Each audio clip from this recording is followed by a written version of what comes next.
Özgün rayonundan, Kuşak ayından geldim balam. Men 80 yaştamın, 11 balam var. Bu nevireyim aynanay. Anan şu arız taştadık, Özgün'gü, oşko taştadık. Hiç kim karabayatat. Olorga barbadı men, mana baldarım barsak, hiç kim kıymıldabay koştu. Tekşerbeyatat. Balamı 7 gün Banisede alıp jattık, 7 gün jürdük balam. Şu ne balam arkasından mına. Gördüңөр mü balam kanday ahvalda turat. Şunu yap jakşı karaşpay koydu. 7 gün alıp turuştu şunu. Ölüp kalan balаны alıp turdu aynanayın. Mına birinci barıp jatkanı mına o. Kiyinki 3 günden keyin mınalardı koygon aynanayın. Uşul menen ele alıp turdu mınаны 7 günge çeyin. Ol urgan adamlar Bişkek'e toyga ketken. Bunu urganda dağı oşton вечерden ketip atışkan. 2 maşina arkasında bir maşina. Atam urdu deşti, odan keyin avam urdu deşti, arkıl süylep atat aynanayın. Uşulunu aytkan men çındık bar beken dep geldim. Muna Banisede jatkanda, kanday men bolsa da men bilem azыр жаш men bolsam da. Bir gay varıp bu ne jatat dep Banise'den tekşerbey koydu. Bir gay varıp suragan jok balam. Banisede surayt ko. Bu ne işi aldı, ne kıldı dep surayt, onu dep surabay koydu gaylar. Bir yan barbadı. 7 günge çeyin men uşa jerde jürdüm, uşularda temsele verdim. Uşular karabay koyuştu, Banise'den balam. Anan keyin oşol urgan nemeler 10 ta studentlerdi aparıp, kan beremde 3'ö kan berdi. Anan o şerde bundan kiçine balam var. Turduk verdi, tursak oşol havası mas bol, oşa jerde da oblastın oyunun aldığında. Men naraka ketip otsam, oşo havası mas eken, balam men uruşup atıptır. Ey, maşinen tikale ber dep atıptır. Anam balam aytıp atıptır, men barıp kaldım da. Temir ol dedi, men tikale berem, sen balandı tikalaysın be dedi balam. Dese men çekeme çertip görçü deyip bayak havası eder. Anam koy balam, bularga tengel sen çır çıkarma, bas dedim da balamı alıp kettim. Naraktan kızlarım gelip kattı, bas tengel bular nime doğru albay turgan adamlar eken dedim balam. O şerde men baldarımды basıp oturdum, çır çıkarbagıla dedim. Algin ayttım, sen çoğun ele kişekesin dedim. Kaytı özü başka orada çır çıkarıp otasın dedim balam. Banisa'nın aldığında uşiliş. Men karıganda jalgan süylebeyim. Oşente ayttım balam. Anan uşuga anam şu baldarıma hiç kim sırtın şabağına men dağı barayınca Japarıpka, taşıyıpka, men dele makkerelem uşu nemeler sıylaçele. Kişine sözüm buğar dep temselep geldim balam, karasığına balamın akvalım. Ölbeyle kaldım, men ölüp kessem bola tele balam, şu karacığım alıp çarşıdaki balam, aynanayım. Oşo maçız kantıp çoğun maşinan urup kessin balam. Balam ana sentere alıp çakalek maçızdı. Uşunu vurdu dep karasam hiç epkele durgan söz emes. Urbay ol çıkpay turgan. O bala o löküz o nektan gelip arka düşüp temir sınıp anam barıp durup turgan balam urup ketotpayбы. Biz oşo bala menen jürgöndө olar bar gaylar tüt özdөрünçe nemeni tüzüp alışıptır. Bizde hiç kim jok o yerde. Bala menen jürebergen biz. O arızını yamele bilbeyiz balam. Uşontep özdörünçe plan tüzüp alışıptır. Ana balam. Uşu men aytkanym aynanayın. Uşu çındıka Japar sadırıptar deme, taşıyıptar men uşu sözüm ugup çındıka ele jetip berse boldu balam. Munday muştaşkalda del apar bir gün bolsa ham kamaytpa iç bala kılbay koydu. Özgünde sürübayam koydu balam. Şunun uşuga geldim temselep. Baldarım varsa şu mına arız taşasa bu balany amile togotpay koydu. Uşuga geldim sırararım aynanayın. Sadır Japarıp degende suyunduk, jakşı iş atkarıp otatsa Sadır Japarıp taşıyıp aynanayın. Soranam uşu ölөр çağımda jalgan süylebeyim balam. Uşu balam ben aytarım. Uşu Banisa'daki sözlerim boşol görgönüm. Biz o 30 çaktı adam kan verdi olan, kızlarım verdi, dostları şu ayılımdakiler kan verdi. O kan kayakı gitti, kanlı bana veriverttir balam. Şuga büyük atam. Anan ol dağı Bişkek'e toyba getişip atkan, barıp geleydim. Mayli dedim onda kızlarım böyle, apa verip koyar patamı dedi. Mayli barıp geliver de patamı vergemin. Ağlar Bişkek'ten toydan kaytkandan keyin balan bizge öldü dep karmatıp koydu. O çayın mınanday nememine ikincisini salıp karmadı balam. Balamın nemesi ezilip ketiptir. Deneler aynanay bir hafta da ezilet de olam 7 günde.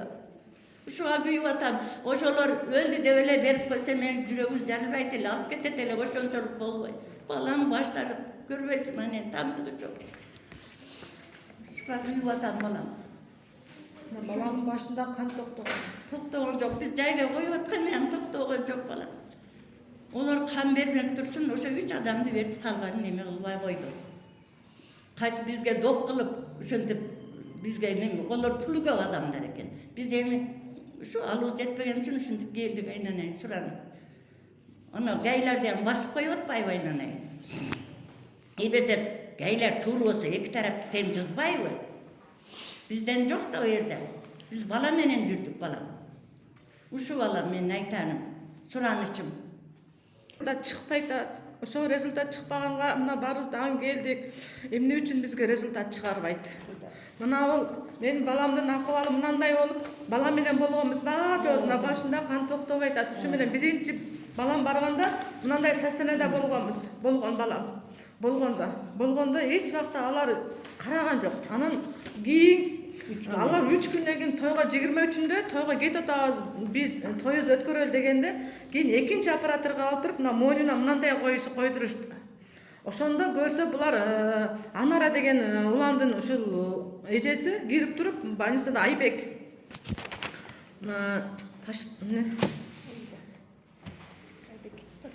Таштанов Айбек менен сүйлөшүп чыгып туруп, буну неге дегенде, буну ушул жакка күчтүү аппаратка койгула, биз тойду өткөрүп алайлы деп сүйлөшүп чыгыптыр. Айбек кече оштугуна сүйлөптүр. Айбектин оштугуна сүйлөгөндөрү дагы натуру сүйлөп атат. Себеби 2 күн муну 23 той болгондо 24 күнү уже баламды ошо күнү бизге кечкурун атасына, мага бизге айтты чыгып. Ушинтип биз операцияга ынтелик антелде бизге шултолорду айтты врачтар. Анда дагы биз кечкурун силерди ызылдатпайлы деп туруп, 24 күнү биз кечке мал сизди ызылдатып силерди ызылчы кылбайлы деп туруп, ошо күнү эми кармап туруп, 25 күнү саат мен 8де баштап атасы экөөбүз чыгып ошонун жанында турдук. Эшигинде сагалап турдук, качан эшикти ачасыңар, ачкыла биз баланы көрөлү деп. Бизди такыр киргиздирбей койду. Саат 10го жакын бердиби? Немени? 10го жакын анан бизге уже мага айтпаптыр, атасына, эжелерине айтыптыр. Ушунду алып кеткиле деп.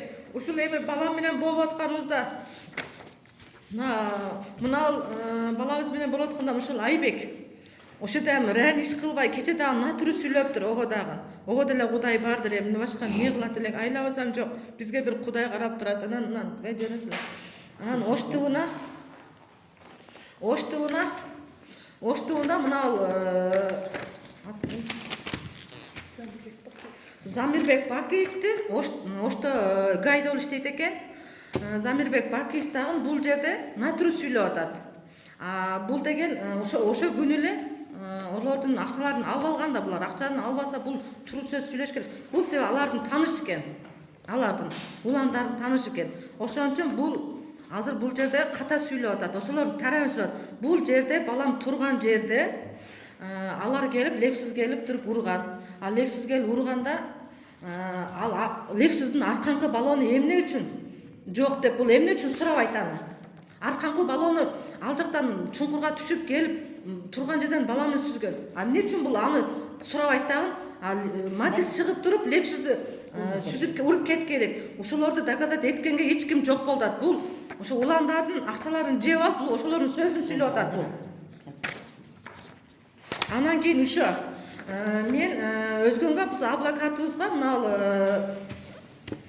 кана неме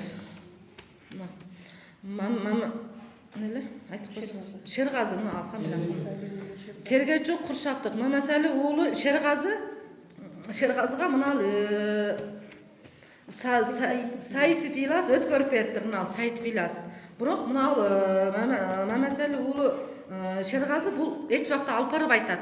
Биз 16 күн дегенде мен баламын күйүтүнөн 16-7 күн аякта жатты. Өтүп кеткенден кийин мен аякта күйүп пишип, канча күндөн кийин келип Кудай өткөрүп ушу бала менен болуп, мен жүргөндө мен мынага келдим. Буга келсем Шергазыга, Мамасали уулу Шергазыга келсем, али дело Куршапта жыл эле экен. Жылбаган. Ана мен ошо жерде ыйлап сыктап айттым, бар жогун айттым, туугандарга айттым, али дело жыл эле экен го. Бул ошондо эле жөнөтүш керек экен, списокко жөнөткөн эмес. Ошол жерде турду. Ошондон бери канча күн жөнөткөндө бир жума эми болду. Али бул чыгы элек деле бул бишектен кире эле бул законду кандай чыгарып коет? Ал ошону расписание текшере эле бул уже иштекенин билбей туруп бул чыгарып Виноват кылат. бейнабат кылып атат. Ал иштекке чыгы элек туруп кандай бейнабат экенин бул билет. Бул ушул жерде акча менен ойноп атат. Ошол менин каалаганым. Анан ошону мен ошол машинанын акыйкаты ошол Lexus'ун арканкы баллону эмне үчүн жок, ошону эч ким билбей атат. Ошону Ташиев, Садыр Жапаров, Камчек Ташиев, сиздер дагы ушуну карап беришиңиздер суранып атабыз. Оштон вечерден келгенде деле булар эмне үчүн булар карап бере албай атат. Ошого биз алигиче чечилбегенине мен сиздерге али дагы каралып атам. Мен бирок койбоймун буну. Булар акчалуу адам болуп акча менен баскан болсо, мен акчам жок болсо, мен акыйкат издеймин, өлүкчө издейм. Бирок эгер ушуну акыйкатын чыкпаса, ошо Акойдун алдына барып өзүмдү өрттөп өлөмүн. Ошондо силер жооп бересиңер, багачы. Ошондо жооп бересиң. Мен битте балам үчүн өзүмдү өлтүргөнгө даярмын. Ошо Акойдун алдына барып, ошо акыйкатты чыгарбаса, өзүмдү өрттөп өлтүрөм. Ошондо жооп беришет ошого. Ошол мен сүйлөгөн сөзүм мунун атасы. Bayanın atası olup. İşte balam öldüğünden beri biz balam men alek bolup жүргөн balda bular toydan qaytıp ketip atышып ошо. Özlerinçe de ekspert temellerdi çizdirip sizlerge. Şu çındık çok bolot da. Çındık izlep kelip oturasız bu жерге.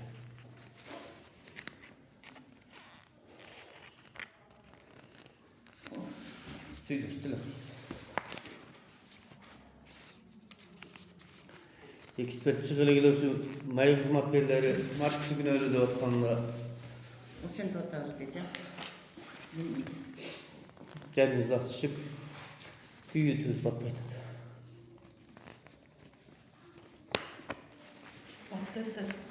Ekspert Bişkek'e getelekten aldılar bu mayı hizmetkarları özgenden.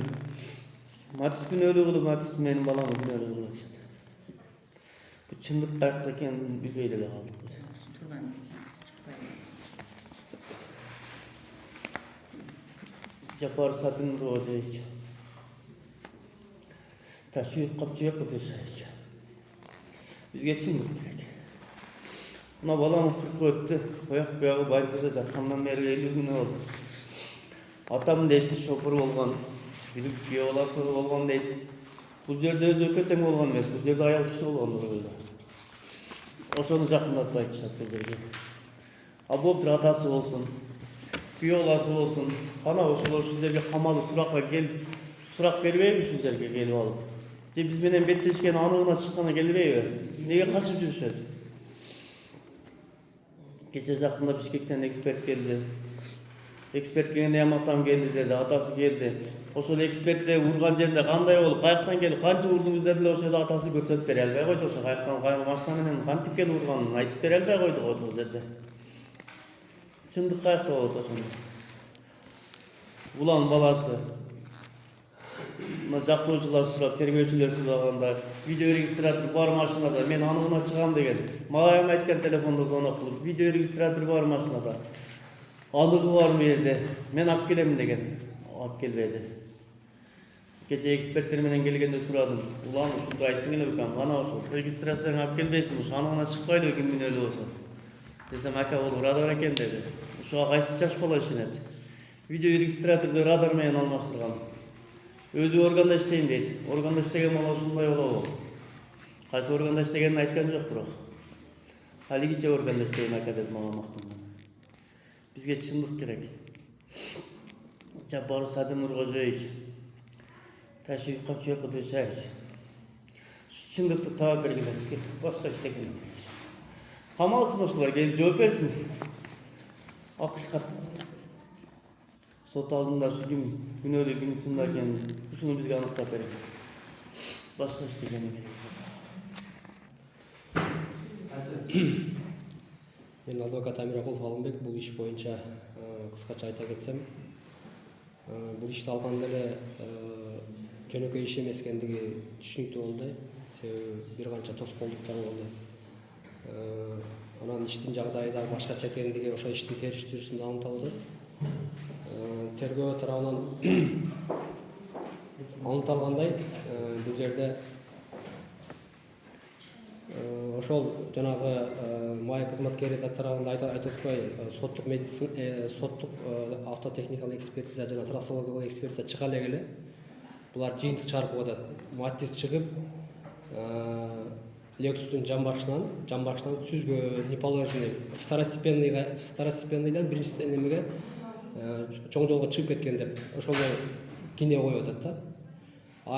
Иштин ичиндеги материалды жана далилдерди изилдеп, жана ошол окуя болгон жердеги машиналардын алган ударларын жана кагылышкан жерлерин аныктаганда таптакыр башкача болуп чыгып атат. Анан булар андай болушу мүмкүн эмес деп булар дагы ошол неме болгон себеби биринчи ошо тергөө тарабынан аныкталганда бул жерде өзүңүздөр көргөндөй жолдун ортосунда 1 метр 50 сантиметр аралыкта Матиз үлгүсүндөгү автомашина чыгып кеткен деп көрсөтүп койгон да. Бирок алар Lexus автомашинасынын арткы дөңгөлөгү жарылып, арткы дөңгөлөгү жолду кырып кеткен жерди булар ошол место удара деп туруп көрсөтүп койгон да. Биз андай болушу мүмкүн эмес деп ошол жердеги жергиликтүү адамдардын видеолорун көтөрдүк, күбөлөрдү көтөрдүк. Ошол жердеги видеолорду карасак, негизинен ал жерде окуя таптакыр башкача болуп анықталып атат. Бул жерде ошол жолдун боюнда ошол Матиз үлгүсүндөгү автомашинанын майы төгүлүп атат. Мындай дейчи. Ошол жерде видеого 1-2 эртеси күнү жана 1-2 күнү тартылган сүрөттөр бар. Видеого тартылган үчүн жакшы чыкпай калды. Мына. Бул негизги трасса болуп атат да, негизги жол. Матиздин майы биринчи удар болгон жерде бул жерге төгүлүп атат, бул жерге мына.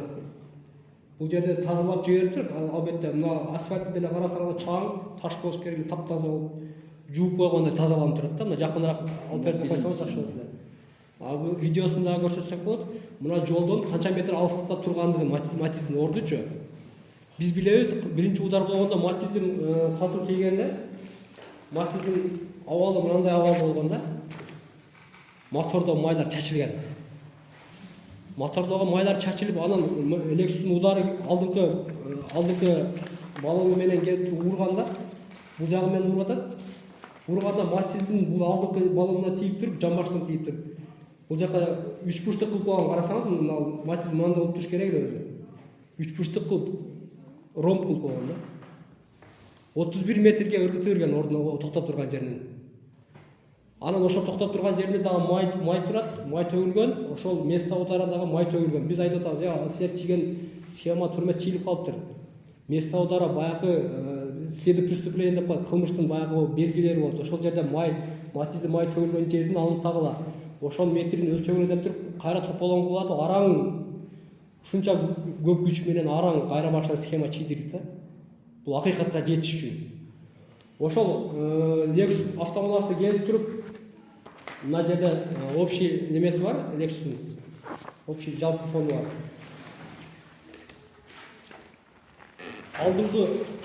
Алды менен келип туруп, Матизди сүзүп туруп, анан Матизди ургута коюп атат дагы 31 метрге. Артканкы дискасы дагы жарылып кетип атат да, эмнеден жарылышы мүмкүн деген суроо болуп атат да.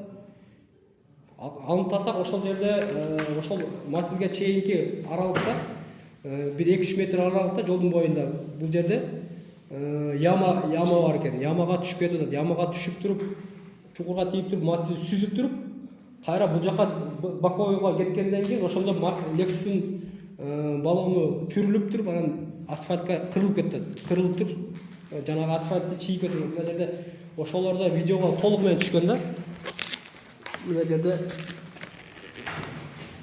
мындай турат. Эми жанагы телефонго тартылган үчүн жакшы качествосы жакшы чыкпай калган. Мынаны көрсөңүздөр болот.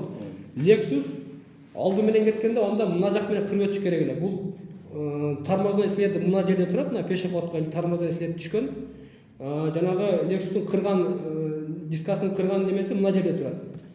Эгер алды менен кеткен болсо, анда оң жагы болот да. Мынандай болуш керек эле. Бул удар тийгенден кийин арка жагына бурулуп туруп, арка жагы дискасы менен бул жакты кырып атат. Тормозду мындай Lexus ургандан кийин бурулуп кетип атат. Арка жагы менен барып туруп, мына жакта бетонго капталып атат да. Биз ошонун историясын полный немесин изилдеп көрүп, жеринен барып аныктап туруп, жана бетонго тийген ударлардан бери аныктап атабыз. Мына жерде Lexust'ун немеси турат. Цемент бетонго тийгенде арт жагынан алда карап туруп булчыйган. Цемент бетондордун жанагы калдыктары калган Lexust'ун немесинде. Мына жерде матизди урганда экөө жабышкандагы Lexust'ун краска, матиздин краскалары жабышып калган Lexust'кача. Негизги ошол баланын жабыр тартышынын себеби дагы жанагы катуудар тийгенде Lexust'ка жабышканда баланын башы Lexust'ка жабышканда ошол жерде катуу башына катуудар жеп атат да. Ошол жерде. Ошол жагдайда антып бул жерде төрмөс биринчи схема төрмөс чийилип калыптыр. Жанагы силер немени антап бере албайтасыңар. Алардын айтышы боюнча мына биринчи чийген схема боюнча Lexust'ун алды ушул жерге тийген болсо, барып туруп эле бул жака жабышып калган дейт. Анда мындай барган болсо, бетонго Lexust'ун сол жагы капталыш керек да. Lexust'ун сол жагы таптаза, эч жери эчтеке болгон эмес. Оң жагы гана капталып атат. Бул удар тийгенден бурулуп кетет, аркага буруп, аркасы менен барып туруп капталып атат. Ушул жагдайлар көрсөтүп, анан анда караша бул силердин биринчи тергөөдөгү схема боюнча удар жеген болсо, анда арканкы дискасы эмнеден сынып атат дегенди түшүндүрүп бере алышпайт алар. Себеби матиздин эч жери тийген эмес. Матиздин алдыңкы гана мотор жагында удар тийген, башка жагы мына жагы капталган, Lexust'ка мындайдан капталган. Анан мына жерге матиздин узундугу жетпейт да, мынаны сындырып койгонгочу. Матиздин эч жери дагы тийген эмес. Андай Lexust'ун титановый дискасын талкалап кое турган бир удар тийген эмес. Алар түшүндүрүп бере албайт. Себеби биринчи схема туура эмес. Алар айтып атат, бала өзү күнөөлүү жолго чыгып алган, катуу келип деп атат. Катуу келген болсо, анда жолго чейинки яманы караңыздар. Мына ошол окуя болгонго чейинки негизги трассага чыга турган яма бар мына жердечи. Асфальттын кырлуу ямасы бар. Көрсөңүздөр, бул жерде любой машина келип туруп, кандай машина келип туруп, бирге түш салып туруп, бир менен акырын жылат. Катуу келген болсо, жанагы балону кырып кетет, жанагы асфальттын кырычы. Ушул жерде алар айтып атат, катуу келип туруп, ошол немесин астына чыгып алган деген неме кинелери эч кандай чындыкка дал келбейт. Биринчи схемада ким болуп чийген? Мен бул тарап ошо баласы менен жүрүп калган учурда биринчи схемада чийген убакта эч ким катышкан эмес экен бул тараптан. Бул жерди көрсөтүп атат, ошо схеманын телефонго караган тартып алган немеси бар. Бул жерди көрсөтүп атат, место ударда. Жолдун ортосунун 1 метр 50 сантиметр жолго чыгып кеткенди көрсөтүп атат. Жана мына жерде көрсөтүп, мына сүрөттө да көрсөтүп атат.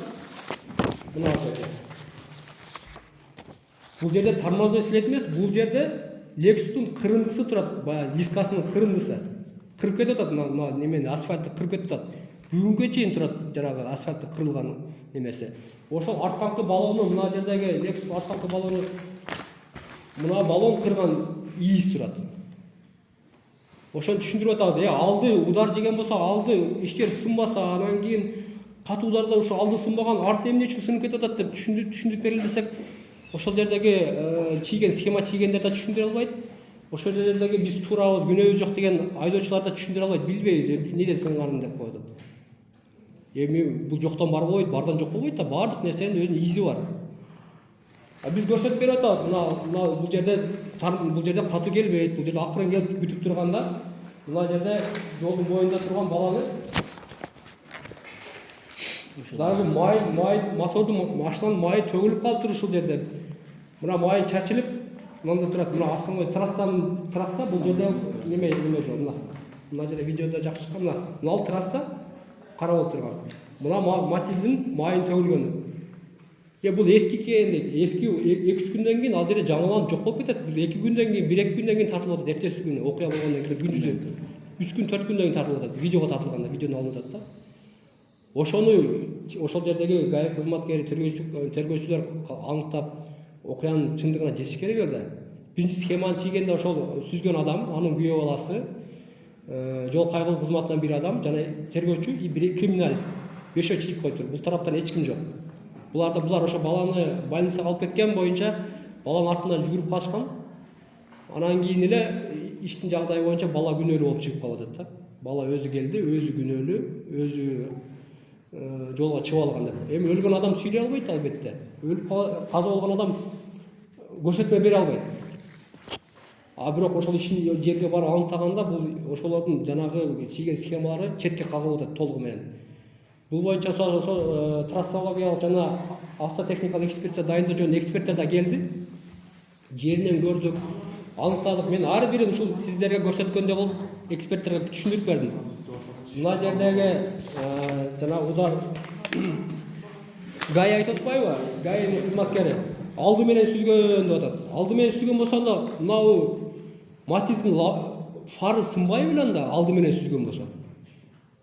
Таптаза сынбай турат го, жапжакшынакай болуп турат го. Алды менен сүзгөн болсо, конечно, биринчи ушул пластик сыңыш керек да. Акырын ударга деле. Бул жамбаштан келип туруп, бул жактан чыгара коюп атат, ал жакка чыгара коюп атат. Бул мындайча айтканда Lexus'ту Matiz сүздү деген кинеси таптакыр чындыкка дал келбейт да. Буну жөнөкөй ушул көрүп аткан адамдар деле өздөрү деле жыйынтык чыгарып койсо болот.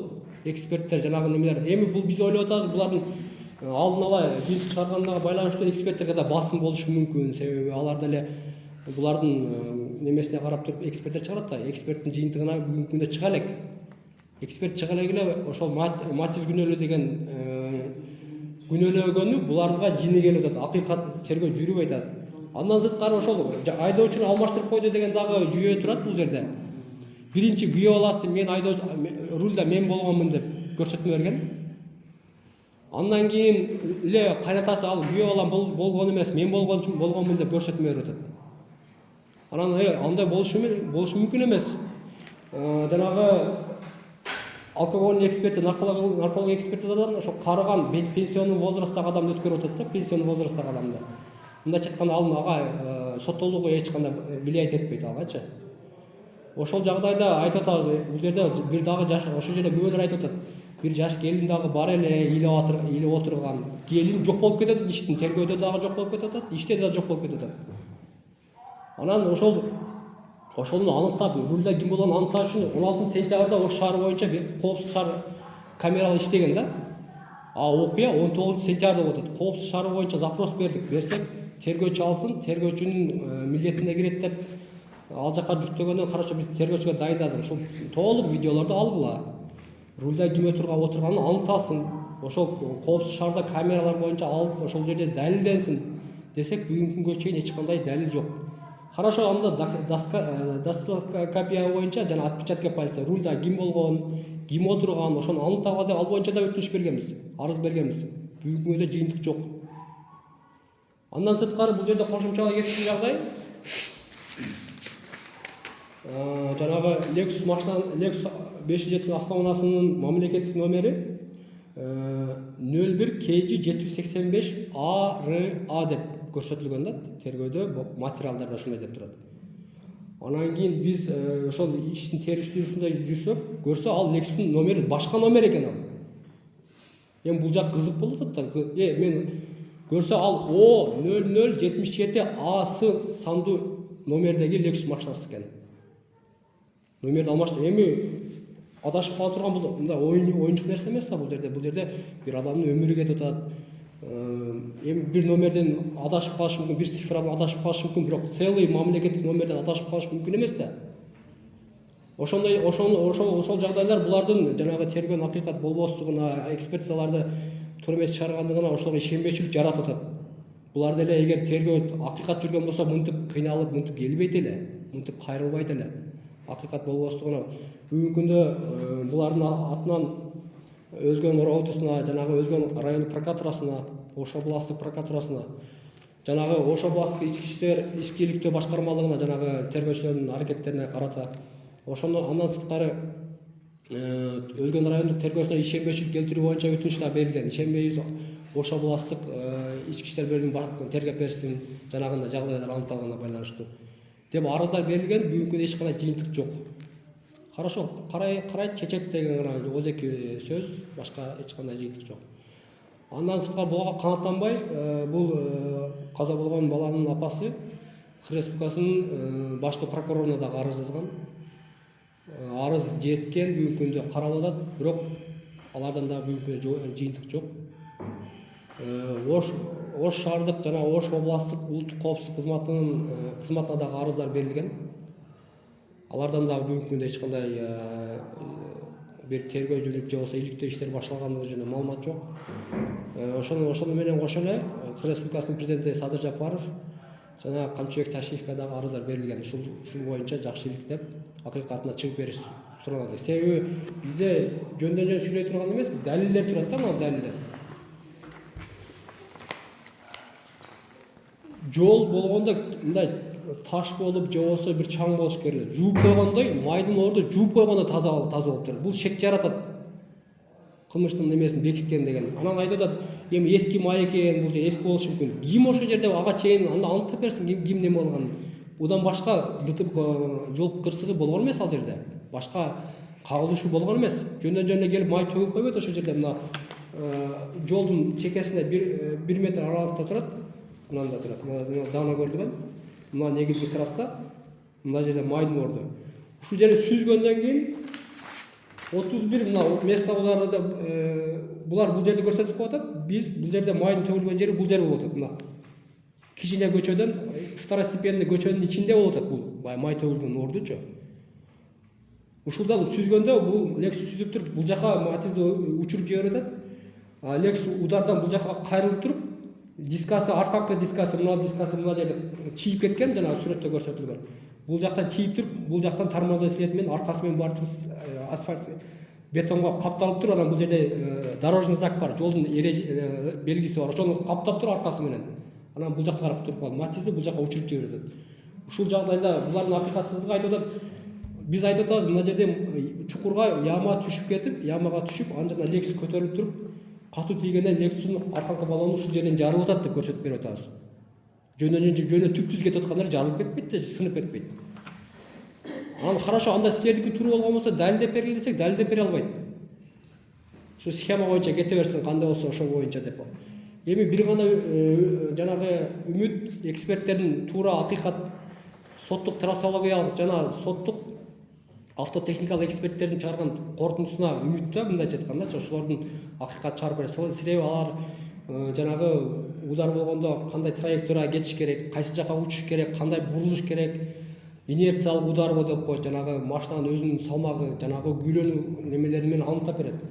Ошол жагдайлар менен толук жыйынтык чыкса ошого карап туруп акыйкатка жетебиз деп үмүттөнөбүз. Себеби булар алдынан эле Матизди күнөөлөп койгону туура эмес.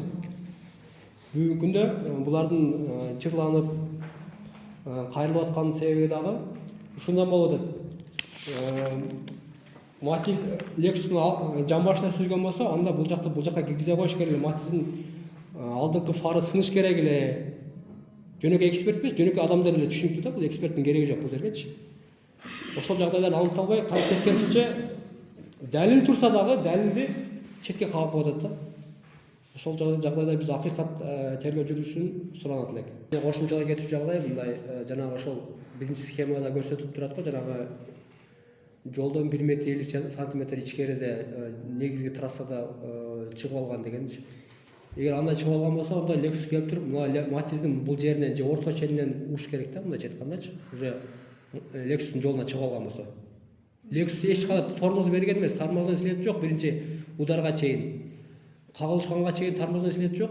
Кагылышкандан кийин андан кийин тормоздон силет пайда болуп атат да. Мындайча айтканда булар Матиздин немесин байкаганда эмес, же уктап калганбы, түнкү саат 1-2 жерде болуп атат. Түнкү саат 1-2 аралыгында же ал кандай болгон эми бизге караңга.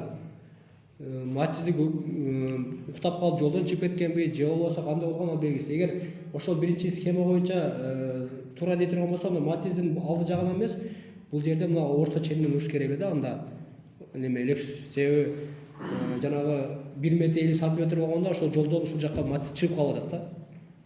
Бул ошол жердеги объективдүү караганда эч кандай бир немеге акылга сыйбайт.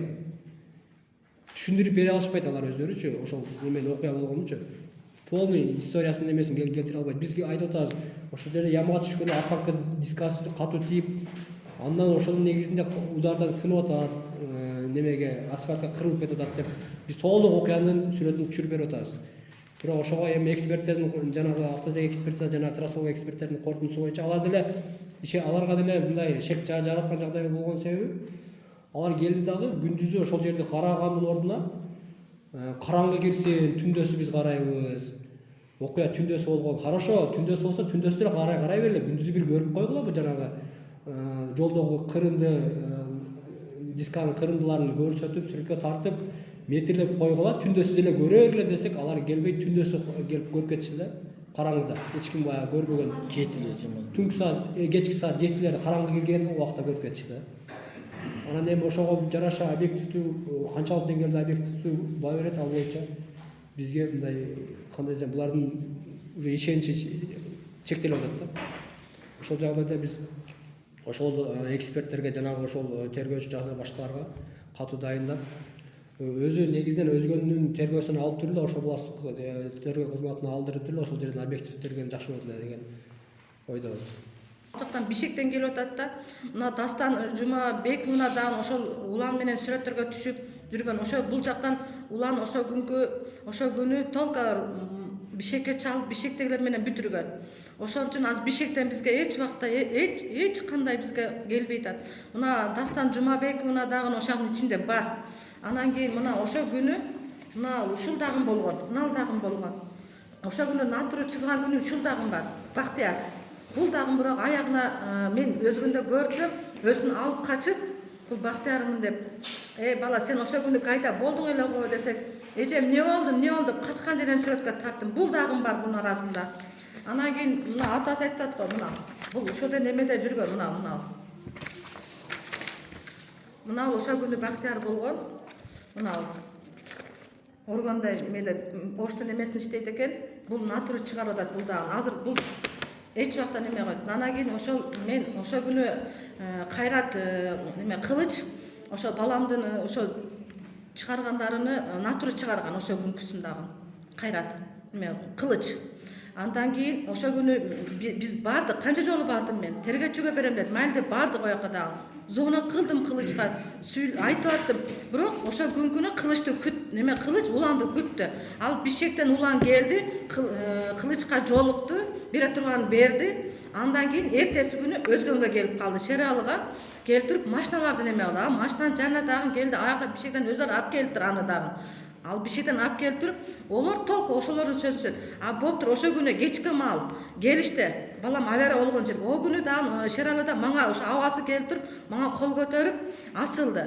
Мени сөктү. Мен унчукпадым бирок. Ошонун жанында эгерде мен ошону сөккөн болсом, мени туугандарым ошону сөккөн болсо, олорду уже апарып киргизет эле аларчы. Ошол моментте ошо милициялар эмне үчүн ошол жерде жүргөн Шералда милициялар эмне үчүн аларды сөксө унчукпай турат, мени сөксө.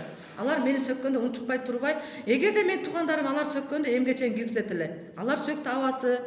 Ошо күнү кечки маал саат 6:30 деп кечки алып келишти. Алып келди анан олор дагы тартышкан жок, метрлеген жок. Ошто Бишкектен келгендери метрлеген жок, биринчиден. Экинчиден алар жөн эле ошолор атасы өзү атасы көрмөсө бере алган жок иштекени. Кайерден уруп кеттиң деп сураса, ошондон бере алган жок атасы, Чолпонбай атасы. Ошондо чызганда олор көргөзгөн жерди тартып коеле кетти ал Бишкектен келгендер. Ал дагы тура эмес. Ага мен согласна эмесмин. Анан Чолпонбай атасы ол жерде атасы дагы болгон эмес бул жерде. Кусанов узакта болгон эмес. Ол жерде аял киши болгон негизи. Ошону да аныктап бере албайчат бизгечи. Ошону аныктап беришиңиздерди биз суранабыз. Ташиевке, Садырга, ал Бишкектеги депутаттар дагы ушулардын сөздөрү сүрөт. Алар ham акчаны жеп алып, азыр куса албайчат. Мен оны биз далбизде билип атабыз. Мен аны билип турам, куса албайткандарын. Ошону бизге аныкка чыгып беришиңиздерди суранабыз. Шаардын видеокамералардан, жол катары турган видеокамералардан кайсы маалда келген немелерин бүт жок да. Бизге тергөөчү ham келип, жактоочубузда кошуп барып дагы ушуну аныктап таап ала албадык да, ушунучу. Анан мына Коопсуз шаардыкындагы ушу тергөөчүгө беребиз деген экен. Тергөөчү кандайдыр себептер менен бизге шутоолорду айтып эле бизге алып бере албай жатат. Ушу Коопсуз шаарындагы жол эрежесиндеги ушу Lexus кайсы маалда каерден канчалык скоростьта өткөн. Бул жерде мои кызматкерлер айтып атат 60 таны келип сүзгөн деп. Бул 100 километрдин үстүндө 120-130 км/часта келген машинанын удары болот го бул жердечи. Анан кийин келип эле бир окуучуга сабак бергендей эле далил берип атышат да бизге. Ушул жактарын караштырып берсе жакшы болот эле. Болду, рахмат. Аскар атым. Мен карындашым болот эле. Biz atası, apası ököten Rossiyada болгондо birinci habar bizge жеткенде. Balam çalıp kaldı ata şunday bayaman ökəm şunday boluptur degenden biz жақсы делеме кылбай эмне кылышыбызды билбей чуркап чыгып эле машинаны жүргүздү. Чоң балам айтты, экинчи балам айтты машинаны жүргүз дедим. Балам чыгып эле жүргүздү.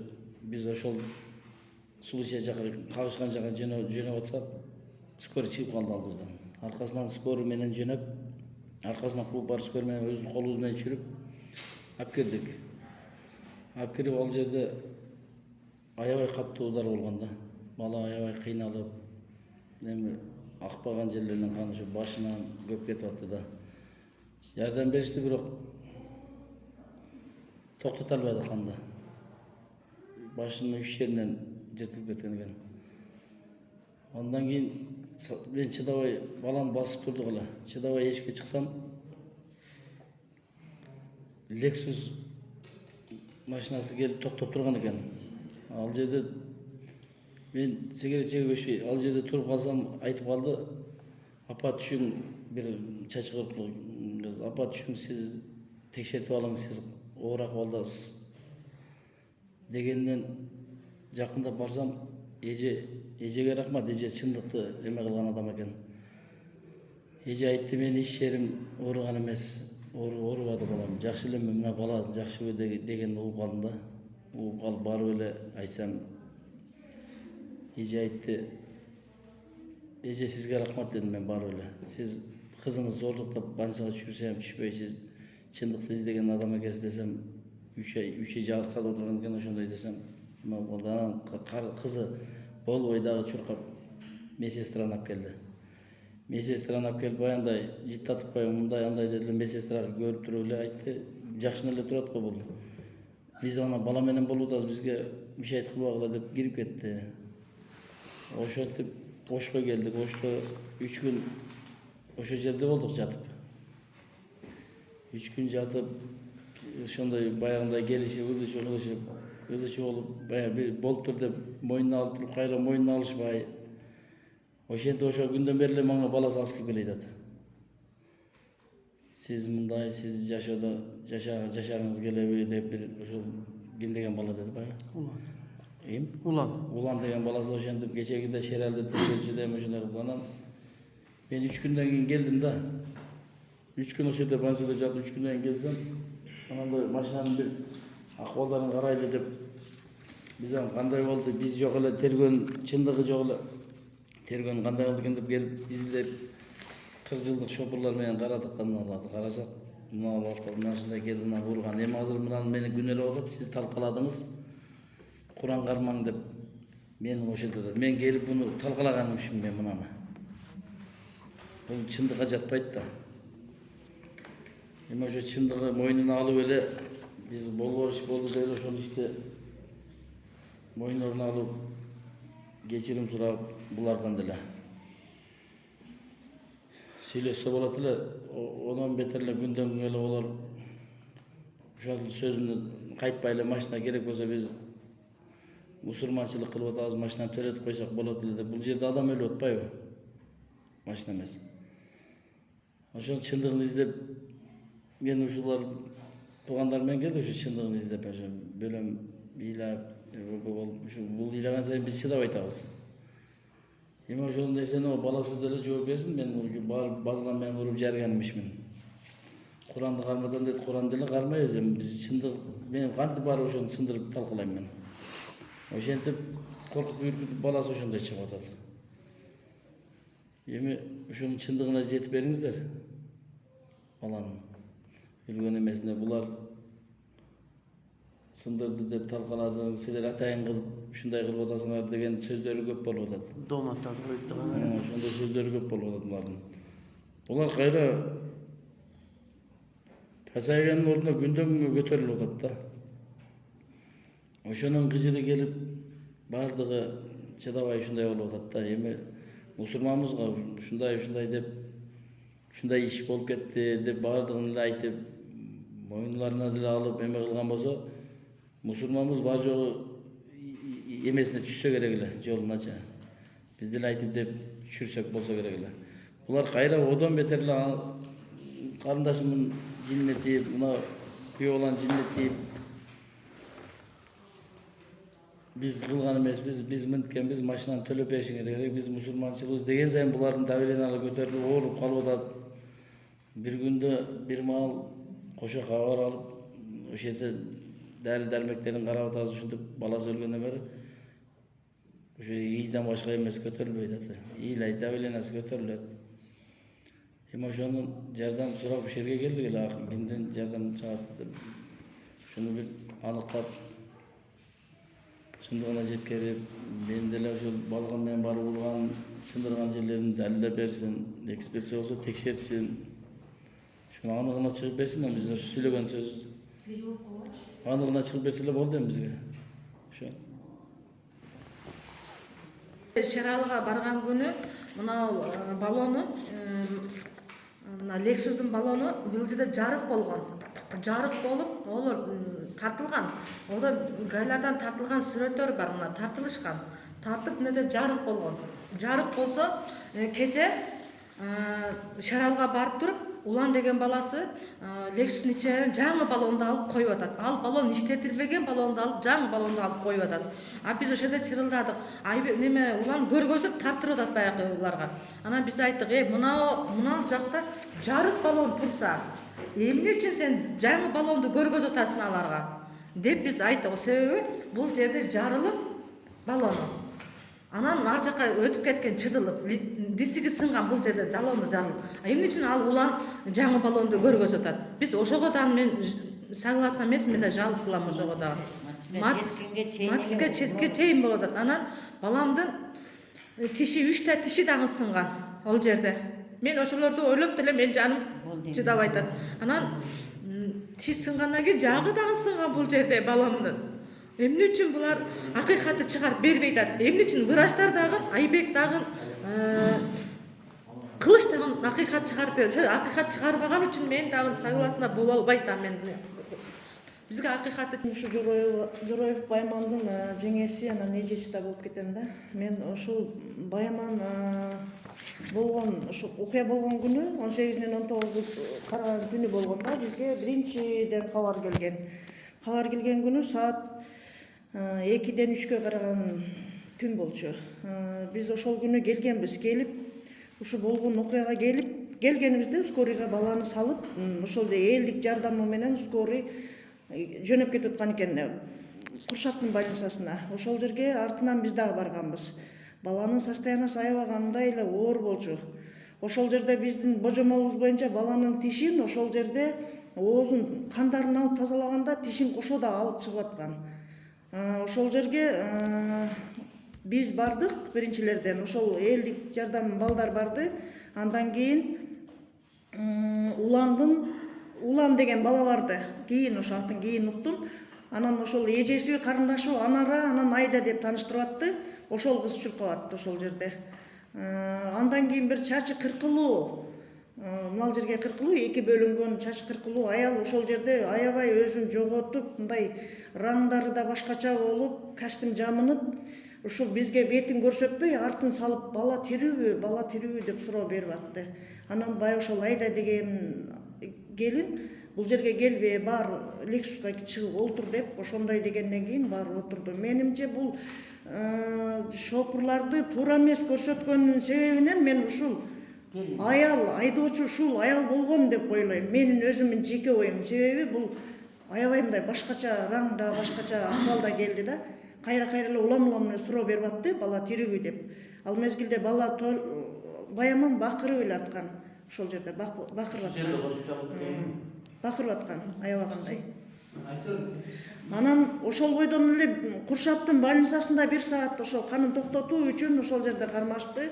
Андан кийин тез жардам эмеси менен Куршаттын медсестрасы, врачы кошо барды ошко. Барып эле ошол эми аппараттарга салышты. Салгандан кийин эле Куршаттын врачы кичине жаш бала экен. Бай ызычуудан улам атын сурабадым. Бул бала тирүү калыш керек, атасы менен апасы Москвада десек мүмкүн болушунча апасын тездирээк тездетип чакыртып бериңиздер. Баланын көк талы эзилип кеткен. өпкө кабыргалары талкаланып кеткен, өпкөлөрү иштен чыгып атат.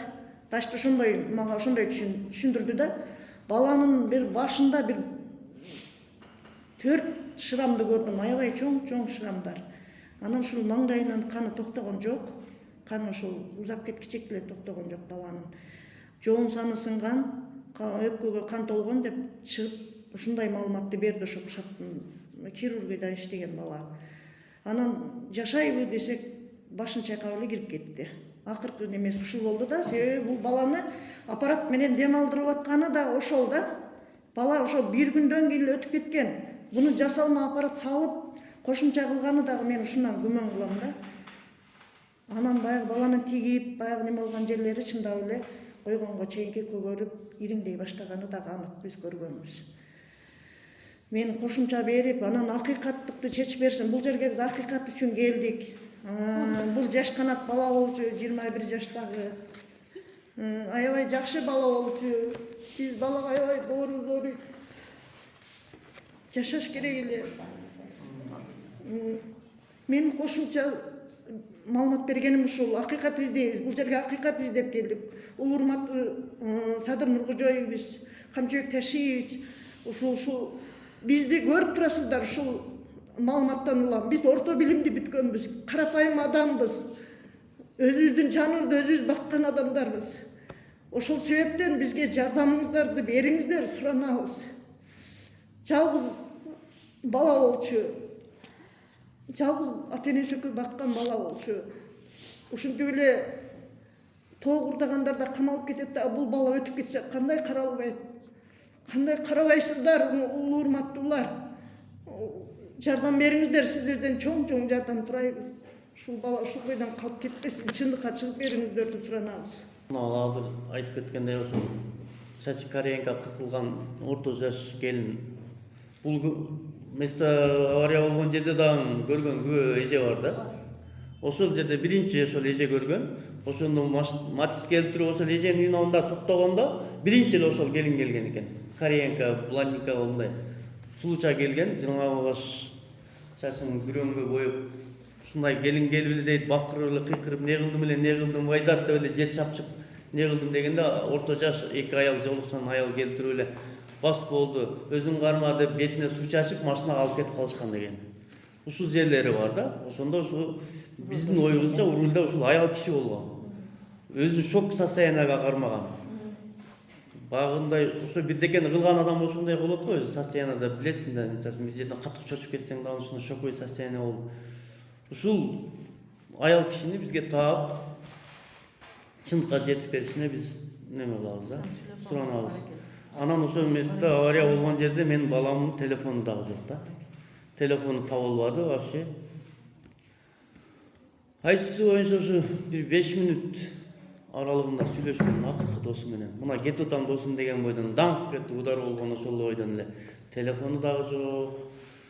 Табылбай койду. Бир күн кечке звонок кетти. Мен заряд өчтү кимиси не кылды, ошол бойдон телефону дагы табылбай калдык да. Телефон табылганда дагы акыркы сүйлөшкөн маалыматтар чыгыш керек эле деген версиялар болду. Анан ошол аял киши болгон рульда деген ушундай биздин мнениябыз. Атасыян болгон эмес, күйөө баласы дагы болгон эмес рульда. Ошол авария болгон жерде көрүлгөн аял киши келин, жаш эле келин. Больницада дагы жүргөн дагы ошол бойдон качышкан эмес. Анан улан баласы мен канын төлөп бердим, дарыларын төлөп бердим деп оңор эмес сүйлөп тур, мен аны угуп элекмин. Пока өзүмө келе элекмин жакшы. Ошо мен келе элек күнү биринчи күнү гана 9000 сомдукпу ушундай дары алып берди. 9000. Анан канда акча албайт экен, канга кан алмаштырышат экен. Ушу өзүбүздүн айылдын элдерине дагы ошол жерден разыслык айтып кетем. Бардыгы барып ушу болушунча жардам беришти. Рахмат өзүнүн айылдын элдерине. Ошо чындыкты издеш, чындык керек. Люкусты кичине Матис кантип уруп кетсин балам, ол күрөккө турган гап эмес да. Ол Матиске жеткенгече өзү арка түшүп калып, анан чыгып барып аны уруп атпайбы? Айнанай. Матиске жетпейли өзү балондору жарылып атпайбы? Анан барып Матисти уруп атат. Турган Матисти бала жолдон туруп калган, ол Машина өссүн деп турган, матрица ошентип атпайбы, ошого ич жеп келбейт да балам. Студент апарган Улан деген баласы. Onun da студенттен экөөсү эле гана кан берген. Үчөөсү кан берди. Башка эч ким кан берген жок. Ошол жерде Улан айтат, биз кан берип аттык, дәрі-бәрләрин алып берип аттык дейт. Дәрі-бәрләрин алып берген эмес, ошо башында ошо 23-үнө кетелеге эле 19-у 20-сы күнү барып туруп, ошо 9.000ге жетип жетпеген акчасына ошол эле дәрилерди алып берген, башка алып берген эмес. Алган биз өзүбүз балабыз аман калсын деп атасы экөөбүз чурукка барып алып берип аттык дәрилерин. Жаныбыз менен барып алып берип аттык. Ошо кайнардын туугандарыбызга да рахмат, Алла ыраазы болсун. 30дан ашык Танымаган адам кан беришти. Балам эми азыр сенем мен да ашы канды. Азыр дагы ошо дагы балам өлүп атат. 11.000 акча төлөшүбүз керек экен. Айта берем эле мен негизи ошол. Бул жерде Таштанов Айбек дагы ролду ойноп коёду да. Ошо Таштанов Айбек дагы ошо балам ошо качан эле кан деле кетпейли, ошо компенсация дарылар деле кетпейли аткан экен. Ошо эмне үчүн ушинтип кармап бизди алаксытып, мына дарыны алып бергиле, мына компенсацияны алып бергиле, мына канды алып бергиле деп. Ушинтип эмне үчүн биз ушундай кылганда да ошого да биз капалам, ошо балам өзү кыйналып, ошондой болсо анан бул операторго салып үскүчтүн аппаратына салып ошентип дем алдырып ошентип кармаганда да биз ушунчалык күйүп атабыз. Эми ошодон силер суранарыбыз. Бул жерде чындык Ташиев, Садыр Жапаров, Камчек Ташиев, сиз ушул жерде депутаттары чындыкты иштетебиз, чындыкты кылып атабыз деп ушинтип атасыздар. Бул жерде чындык жок болуп атпайбы? Ал жакта депутаттар ушунчалык даанып отурат. Аны чындыкты апара албай атат да буларчы. Аны чындык жок болуп атат бул жердечи. Эмне үчүн ошо Ташиевтер, Ташиев, Садыр Жапаров, Камчек Ташиев эмне үчүн силер депутаттар дагы деле чындык апара албай атасыздар? Ушул жерде чындык болуш керек эле. Мына Дастанов, Жумабекова ошол Улан менен түшкөн сүрөттөрү бар экен. Аларды көрдүк. Булар ошолор менен байланыштары бар экен. Бул ошол жактан келип атат. Кабар, булар жактан ал жактан бишектен кабар келген үчүн өзгөнү ош, куршап эч убакта сүйлөй албайчы, карай албайчы. Тоок деле бул жерде тоогур урдаган адамдар деле өлүп камалып атышпайбы? Бул жерде мен балам чымын эмес эле да, адам эле да 21-ге чыккан адам эле бул баламчы. Ал эмне үчүн сен жок деген ошол кармап, жок деген 15 күн кармап, камап турсаңар бул жерде чындык чыккандан кийин кой берет элеңер го. Чындык жок да. Эч жерде чындык жок. Булар Ой аякта басып турбайбы. Ал жакта бишектен басылып атат. Эмне үчүн ошо чындыкка чыга албай атасыздар? Бизге чындыкты чыгарып бериңиздер. Сиздер жакшы дейт деп сиздер ушунчалык колдоп атканбыздар. Эмне үчүн мына депутаттар ошол жактан басып атат? Биз ошого наразы болуп келдик бул жерге силерге. Биз нараачылыгыбызды билдирип атабыз. Мен эң көп наразы болгонум ушу мунага наразы болуп атам. Эң көп ашыкча наразы болгонум ушу мунага мен наразымын. Эң наразымын ушуга болуп атам. Себеби ушу оштун бар жогун ушул басып, ушунун сөзү ката болуп атат. Айбек дагы байынчта ката кылды. Ушуларга мен наразымын. Мыналарга, адвокаттарга да мына Илазга, мына тергөөчү Шергазыга да мен наразымын. Ушуларга себеби булар дагы өдөдөн бишектен депутаттардын деген кабарлары менен булар апара албай атат. Мен ушуларга мен наразымын, ушуларга мен. Нараачылыгымды билдирип коюп, нараачылыгымды билдирип коюшум керек мен ушуларга.